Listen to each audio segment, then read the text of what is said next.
Today we are talking about Detroit, which is in some sense the epic city of America. No city flew so high or has experienced so much trauma in recent decades. I am delighted here to be speaking to Ken Reeves, former mayor of Cambridge, native from Detroit, and currently a visiting scholar at MIT, and Barry Bluestone, also native of Detroit, although he tells me he was born in Brooklyn, and who has a professor of public policy at Northeastern University. Thank you both for being with me. Now, Detroit's early history, like so many of America's great cities, is built on inland waterways. Right, that it was the Straits, right? That's what Detroit actually means. And the industry grew up around those waterways. And in the 1890s, it becomes this place that is like the Silicon Valley of its age, right? There's sort of a genius on every street corner coming up with a new thing. And they particularly specialized in creating mass-produced automobiles. And it's important to remember it's not just Ford, right? It's the Olds brothers, it's Billy Durant, it's the Fisher brothers, right? This series of brilliant guys who collaboratively created this incredible machine. And it's a machine that made, ordinary workers rich. Henry Ford paid $5 days in a time when that was almost unthinkable. It's a world that created mobility for far-flung farmers throughout America. And it's a world that made Detroit perhaps the most productive place on the planet in 1950. And it was a place that didn't just produce peacetime goods, it helped power the American war effort, right?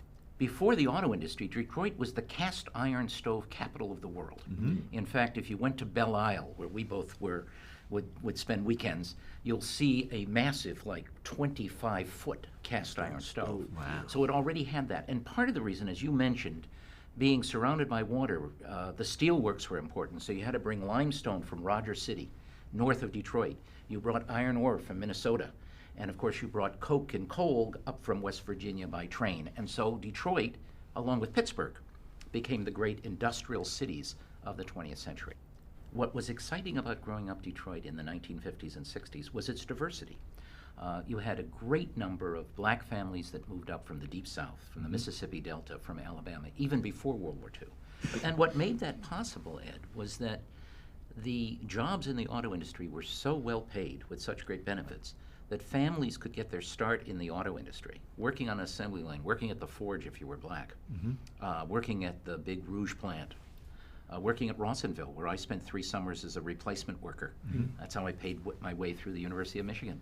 But you'd build up a nest egg, and you could buy a home, you could start your own business. It is worthwhile stressing, of course, Detroit was one of the most racially segregated cities in the country for much of the last century. Those forges that you mentioned were an example of segregation at the workplace, right? That African Americans were segregated, but clearly African Americans also experienced enormous success in Detroit as well. William Jewis Wilson describes this sort of thing where, because of segregation, and in this case redlining to the max, successful black people and unsuccessful economically families lived in the same place. So where I lived in Virginia Park, all my friends basically had a father who worked in the plant, and their mother probably went to a historically black college or university and was a public school teacher. Those two incomes could buy in Detroit, you would be surprised what you used to buy for a house for $20,000 would really be quite a house. And what happens, and what I think leads to Detroit's demise in terms of its financial wealth, is that you had white families leaving the city before the '67 riot, and many of them left because of racist tendencies. Others stayed in my neighborhood. They didn't move because they were racist, but they saw the schools start to deteriorate. Sure. They saw the crime rates spiral, go up, and then they saw property values decline. And to those who saw their home as their retirement, you got out before that fell too much. And so the turnover from black to white in our neighborhood was so extraordinarily quick, right around the mid-'60s. And it wasn't until decades later that blacks could escape to the suburbs. As a result, white families in Detroit who moved to the suburbs continued to see their assets accumulate as their home values increased. And black families, many of whom own their own homes, as Ken said, actually saw their homes depreciate.